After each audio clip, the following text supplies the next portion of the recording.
What a crazy football game. There's so much to talk about in this one. Bengals come back, 21-point fourth quarter overtime win. Let's get into it. You are Locked On Bengals, your daily Cincinnati Bengals podcast, part of the Locked On Podcast Network, your team every day.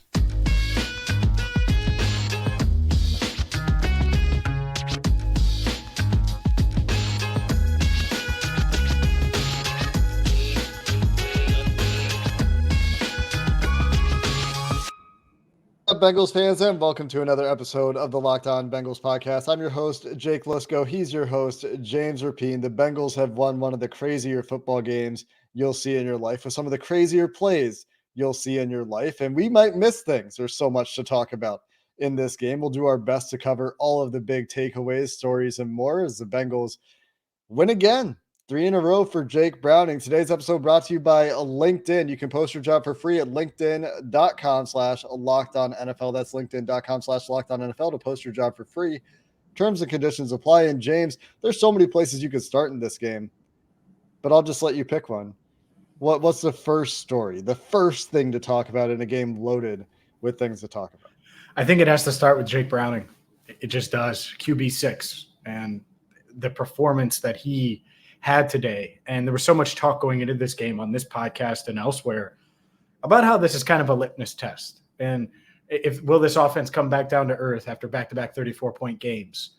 And for 3 quarters, it was all the way back to earth.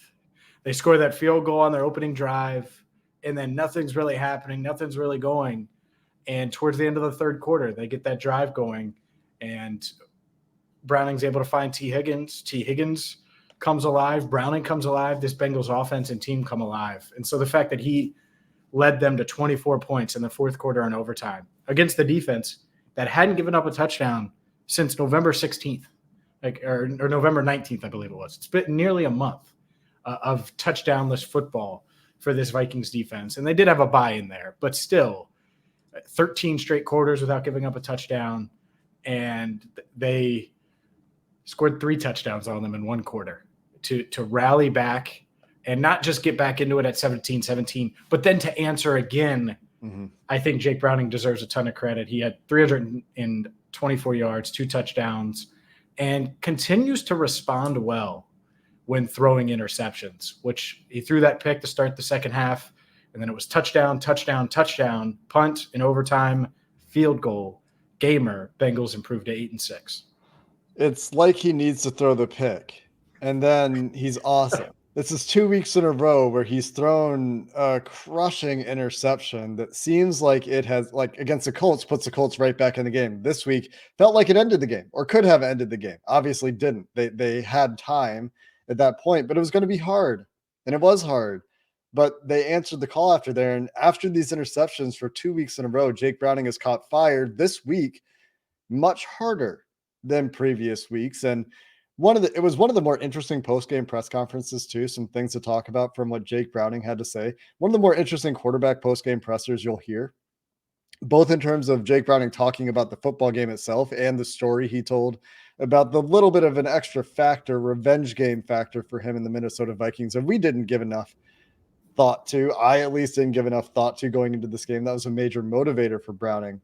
But one of the things that he talked about in his presser was that Ted Karras took a lot of the responsibility off his plate this week in terms of calling protections. And maybe that's been what they've been doing, but against a team that makes it very, very hard to figure out who's coming, who's not coming, which way do we slide the protection, how do we pick up as many guys as possible, and getting that communication down with your quarterback so your quarterback knows which guy will be unaccounted for, which guy means, well, if they send that guy, it means he'll be unblocked, and Browning has to throw hot.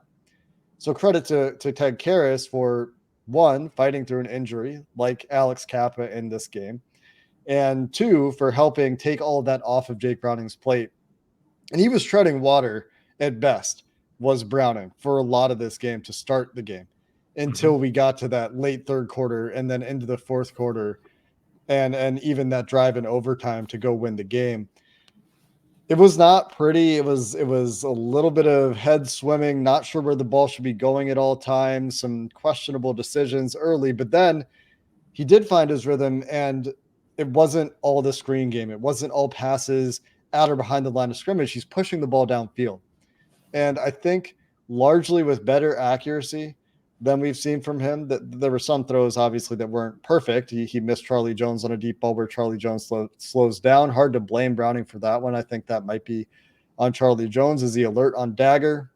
But really impressive game for him overall against a defense that we thought was going to challenge him big time. The fact that they were able to settle in, find answers, find a rhythm well enough to score 21 fourth quarter points speaks to the ceiling of this team with Jake Browning. Like, they can still be good enough on offense against a very tough defense.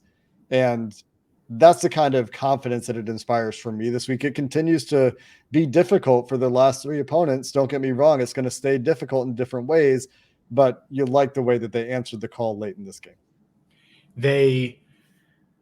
When he plays like that, they can beat anybody. They can.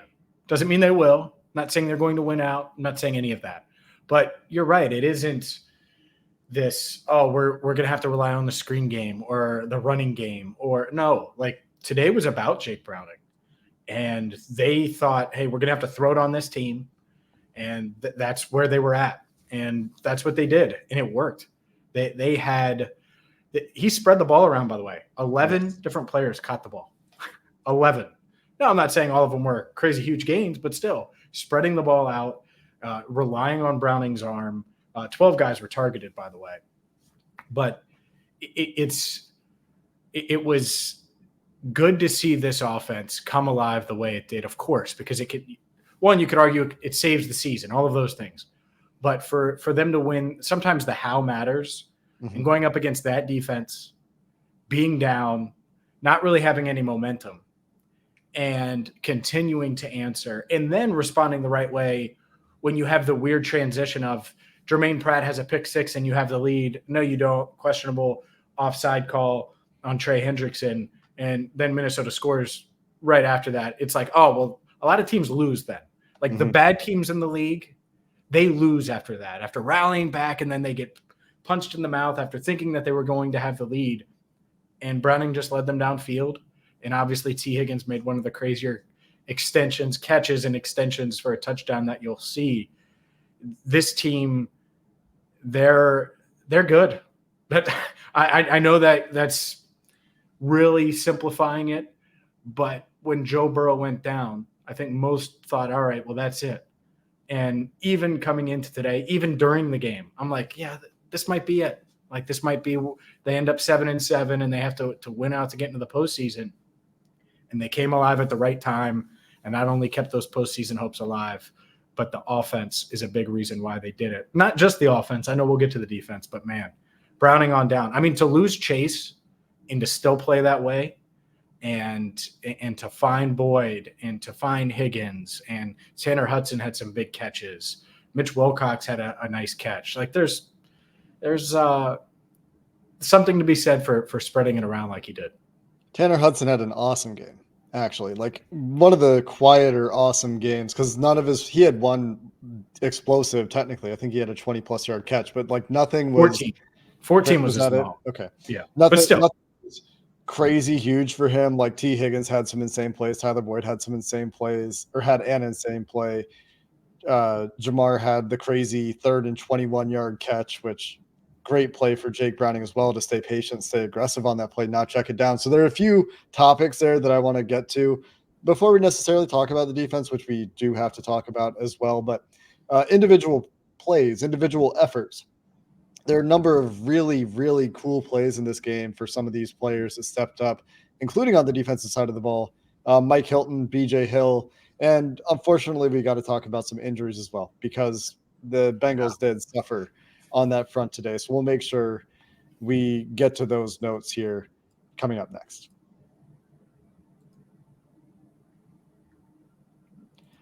Today's episode of Locked On Bengals is sponsored by LinkedIn Jobs. When you're hiring for your small business, you want to have as many top-tier candidates as possible to hire. And that's why LinkedIn Jobs is there for you, and you need to check it out. They have the tools to help you find the right professionals for your job faster and for free. and they have access to over 1 billion professionals. That's billion with a B. That's tons of people available for you to find the right people for your business. And it's easy when you have that many quality candidates. 86% of small businesses get a qualified candidate within 24 hours. That's a fast turnaround time because LinkedIn knows that small businesses are wearing so many hats and might not have the time or resources to do it all on their own. They make it intuitive, quick, and easy. You can post your job for free right now at linkedin.com/LockedOnNFL. Again, that's linkedin.com/LockedOnNFL to post your job for free. Terms and conditions apply. Today's show is also brought to you by Streetside Brewery. And maybe it's Saturday night. You're listening to this. The Bengals just won. Well, get the street side. Or maybe you're thinking, I want to go out and watch some football games on Sunday. Well, you got to get the street side because they have 24 taps from 4 full pints to 4 ounces. They have a size that's going to be perfect for you, and they're local. 4003 Eastern Avenue in Columbia, Tusculum, near Lunken Airport. Whether it's a fruited sour, a New England IPA, a lager, a plenty of different unique flavors of beer that come during the holiday season, they got you covered. I love Streetside because they have something for everyone. They have unique flavors that you're not going to get anywhere else. They're creative and they taste great. So check out Streetside today. Like I said, they're near Lincoln Airport at 4003 Eastern Avenue. It's not the east side or the west side. The best side is Streetside. James, let's hit these injuries to get them out of the way. I will try not to dismay about them too much. DJ Reader likely lost for the season, certainly the most impactful, whether it's a quad or a knee. There was reporting around both of those injuries. It sounded very bleak for DJ Reader. Pretty devastating injury. I'm very upset about it. Personally, James Reader, one of my favorite players on the team. And to lose him again to another injury late in the year in a contract year, I have a lot of confidence that he'll land on his feet. He will be okay long-term, but you hate to see it for a guy that's so critical for this defense. You credit the players that stepped up. Of course, we'll talk about some of those as well, but massive injury, feel terrible for him. DJ Ivy as well went out shortly after that on a cart on a special teams play, and Jamar Chase left the game, came back out onto the sideline in a sweatshirt, had one of his arms not in the sleeve. Easy to speculate that that was in a sling, that there's some sort of shoulder issue there. We'll see what happens with Jamar Chase on the injury report this week, but certainly with Reader and Chase headlining them, some critical injuries for this team to watch this week, not to mention the guys that were dealing with bumps and bruises that left the game, then came back into the game, including Chase Brown, Joe Mixon, Ted Karras, Alex Kappa, and I'm sure some guys that we didn't even necessarily notice. Yeah, so just a couple notes. I didn't see DJ Reader in there. Obviously, it looked really, really serious. It sucks. I would use other words, but I think I would get in trouble because we're not supposed to use those words on the pod. So I won't. But it sucks, and you feel for him. And, you know, hopefully there's a miracle. I don't think so, because if Zach Taylor is saying it after the game that he fears it's serious, usually Zach gives you nothing post-game about injuries. It's almost silly to ask, but we always do just in case. And this time it sounds like it's really serious. DJ Ivy, I saw him in the locker room, was on crutches. I just wished him well. I went up and talked to him, and I don't think it's good. I don't know. I didn't ask him anything, but saw him on crutches, just wished him well. And a couple of others. Jamar Chase was in the locker room, didn't talk to him, but appeared to be in good spirits, was joking with Lagridi, who was here, I believe. That's who was in the locker room, who he was talking to. I didn't get a great angle, but was smiling and stuff. So hopefully that's a good sign. Ted Karras, a little hyperextension. I think he was in a lot of pain going into the locker room at halftime, but he's okay. It sounds like he plans on playing and being fine, all of those things. So at least a little good news on that front. Not sure on the other guys, but there's a long list of injuries, and obviously we'll keep them updated. I guess that the one thing is that they at least have a long week. You know, it's not a short week. It's a normal week where it's Saturday to Saturday. Mm-hmm. So instead of 6 days, they have 7 to heal. So we'll see. But really, really unfortunate. And I think the Reader injury, it's a good way to dive into the defense a little.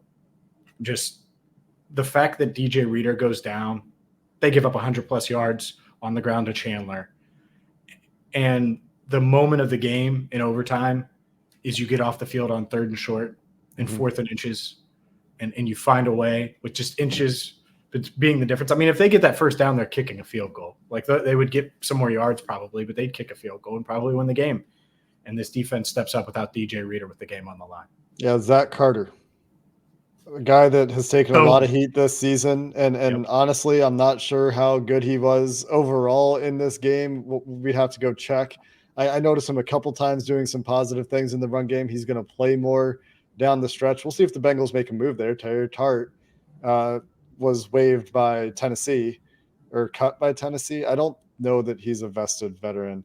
Either way, there is a guy out there potentially if the Bengals are interested, if there's not more to that story, but we'll see if they make a move or not. If not, it's going to be more of Zach Carter, Josh Tupou, and Jay Tufele down the stretch, along with BJ Hill. And Zach Carter was instrumental in stopping that 4th down, got low fast, disrupted any forward momentum.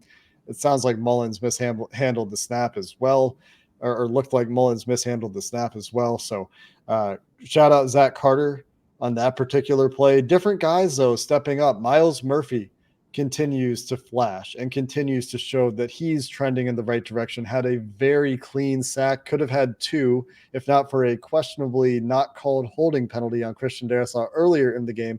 Murphy ran the arc on him later in the game and had a clean sack. Ball maybe should have been gone, but clean sack, beating a very, very good left tackle around the edge. Also played a read option play beautifully, had a nice run stop there. Love the trajectory for Myles Murphy. Trey Hendrickson also had a sack, beating Christian Darrisaw pretty cleanly. Talked about that questionable offsides penalty. That's 2 straight weeks for Hendrickson and some very untimely flags, but the team managed to overcome. This one's way worse too. This one's way worse than last week. For the time in the game, taking a touchdown off the board, not really impacting, like questionable call either way. You can go look at my timeline, Joe Goodberry's timeline, go watch the replay for yourself to see in slow-mo whether Trey was actually offsides. He moved early, but whether he was actually offsides early is a point of debate. Last cool play on defense I want to highlight, and maybe you've got some to James, was the Mike Hilton interception was awesome. It was either one double 87, meaning one with a double outside on TJ Hawkinson, who was lined up out wide with Dax Hill pressing him. They had a bracket there, or it was double, meaning double on Hawkinson and a double on Justin Jefferson. It kind of played out like there was a bracket on Jefferson and a bracket on Hawkinson, with Mike Hilton coming from post safety because Dax Hill was down in press man. So you have Mike Hilton as the single high safety man on the inside of that bracket. And he could just be playing normal cover 1 post safety. Could have been just a straight up bracket double called on Jefferson in that spot, and undercuts a pretty bad throw, to be fair, but undercuts a ball intended for Jefferson for that pick. One of 2 red zone interceptions to go with BJ Hill's awesome play this week. That should have just been a sack, but Nick Mullins made a dumb decision to try to get rid of the ball. So some guys stepped up and made some plays on this defense, and those were the ones that were cool to me that I wanted to shout out. Sure. The BJ Hill one is insane. The Nick Mullins throw, the interception to Mike Hilton, what is he doing? Like, what an awful throw. What are you doing? Just throw it away. Like, you're in scoring range. Like, why did you – like, there was a 0% chance that gets caught by a Viking. The reason I guess you do it is because he kind of threw 2 other YOLO balls that turned into touchdowns. There are some real dumb throws that turned into touchdowns in this game.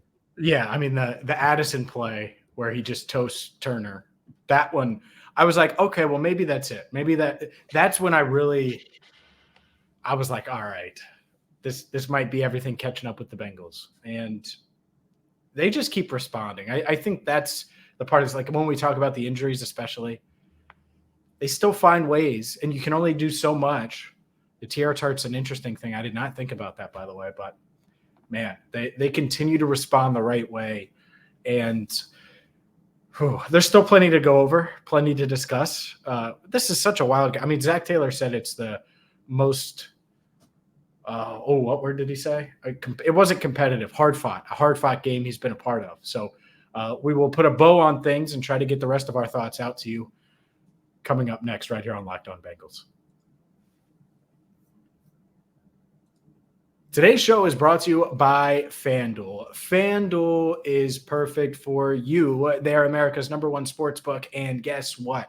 With the Sunday games and no Bengals, it's the perfect time to get to FanDuel because you can watch Red Zone and get in on the action with FanDuel. New customers get $150 in bonus bets with any winning $5 moneyline bet. Hopefully you took my advice earlier this week. You threw $5 on the Bengals, and they not only escape with a victory, maybe you have that $150 in bonus bets to use right now. But all you have to do, put a $5 money line bet on a team. It could be the NBA on Saturday night or on Sunday. And then once you're right, which you'll get it right, you're watching, then you get that $150 in bonus bets. All you have to do is go to FanDuel.com/lockedon. They have the latest spreads, player props, over-unders, and so much more. It is safe. It is easy. It is convenient with America's number one sportsbook. So visit FanDuel.com/lockedon to get your $150 bonus today. Again, FanDuel.com/lockedon. FanDuel, official partner of the NFL. Want to make sure we get to some of the really cool standout plays on the offensive side of the ball as well, as I was able to rattle off a number of them on defense, not including Jermaine Pratt's awesome play that didn't count, that should have counted.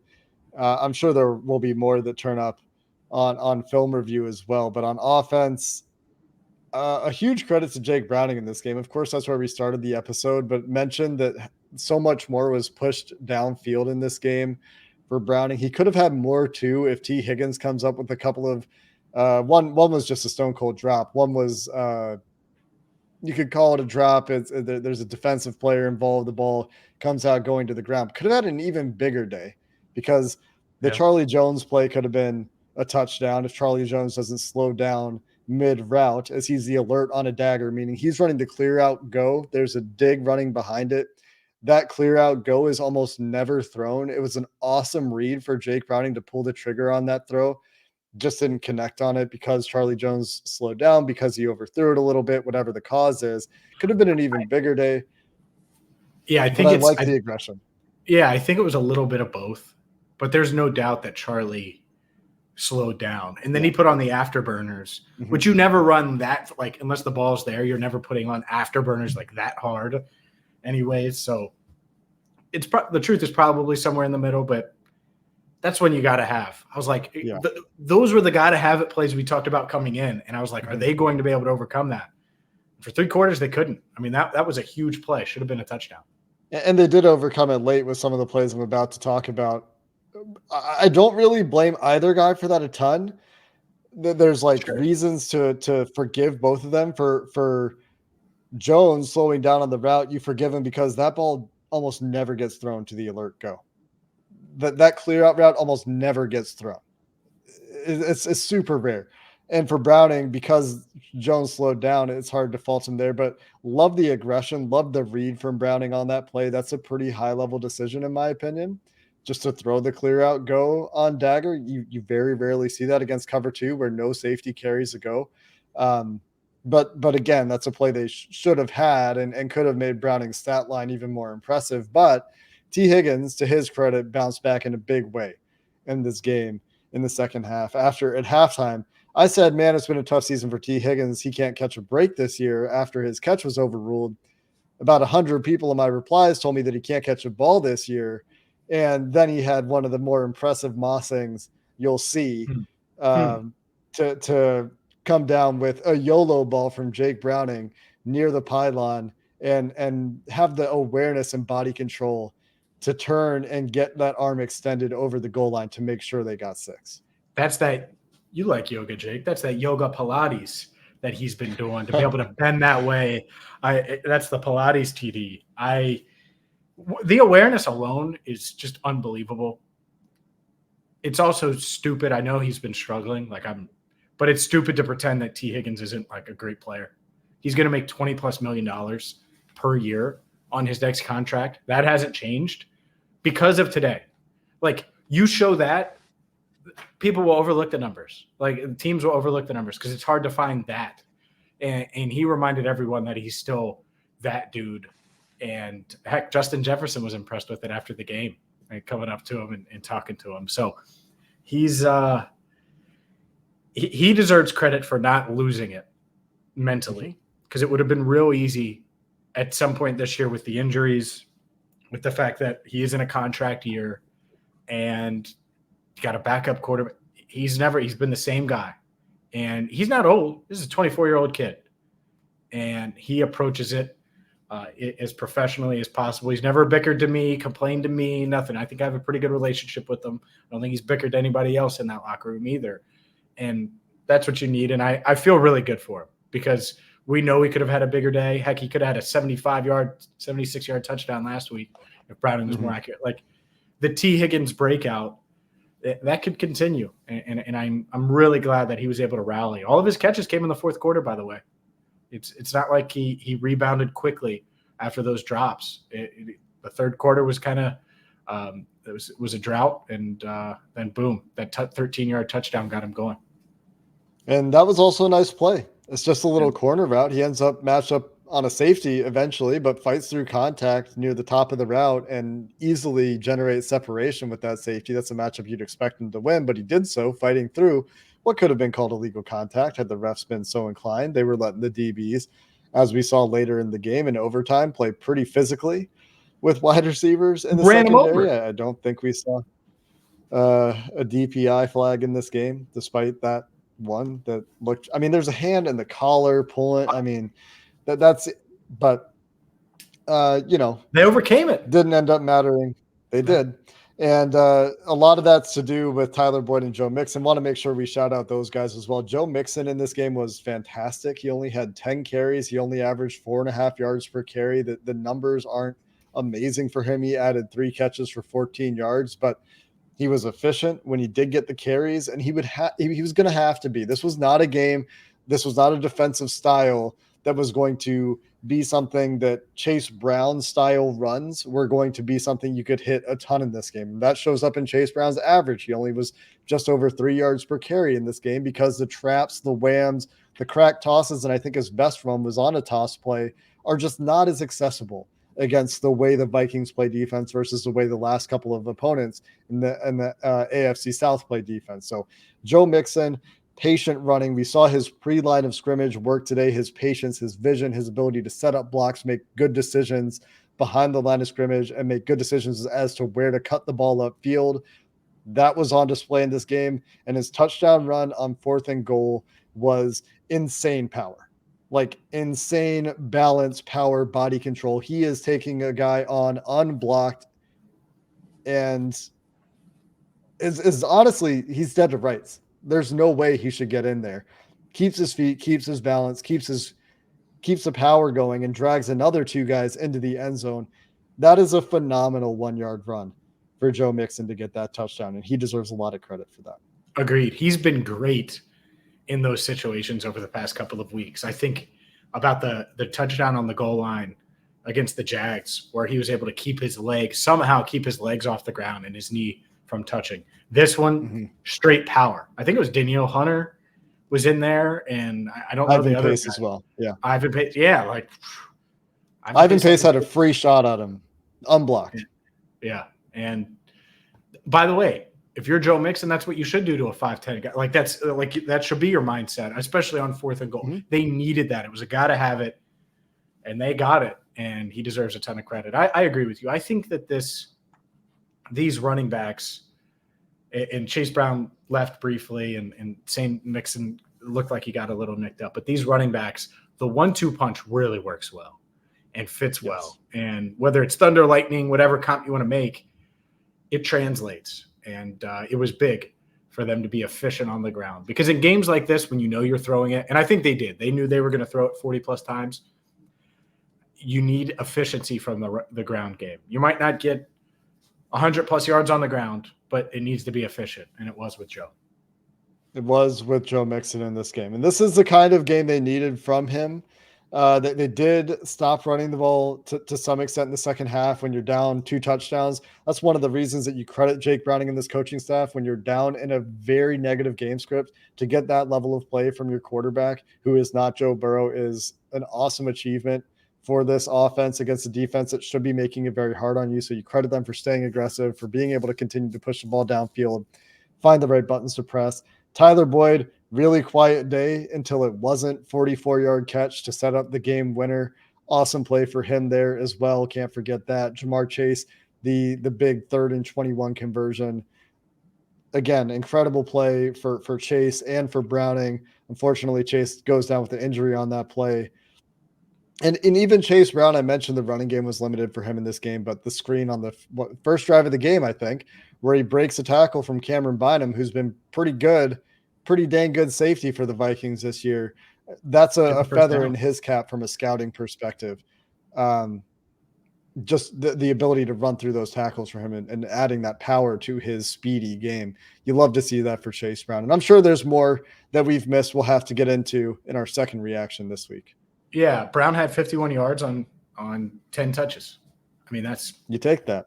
You still take that, no doubt. And he had some decent runs. You're right. The run where the toss run was a really good run where he found something that I didn't necessarily think was there. But one more thing. That's the speed, baby. A couple of those screen passes that Jake threw to Chase were perfect.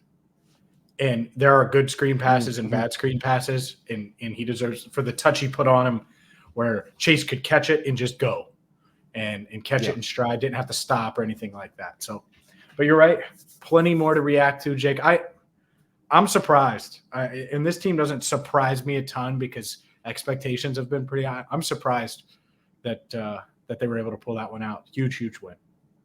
We'll have to check on this. This might be the first time Zach Taylor's overcome an 8+ point deficit in the fourth quarter. They were down 14 entering the fourth quarter. They won. I'm not sure if they've ever pulled off quite that achievement. I know they've had some fourth quarter comebacks, but I don't know if they've had any to this degree. We'll have to double check on that one. But that's going to do it for this episode of the Locked On Bengals podcast. The Bengals will walk off winners at Paycor, get to 8-6. Until next time, thanks for listening. Hoo day, and have a good one.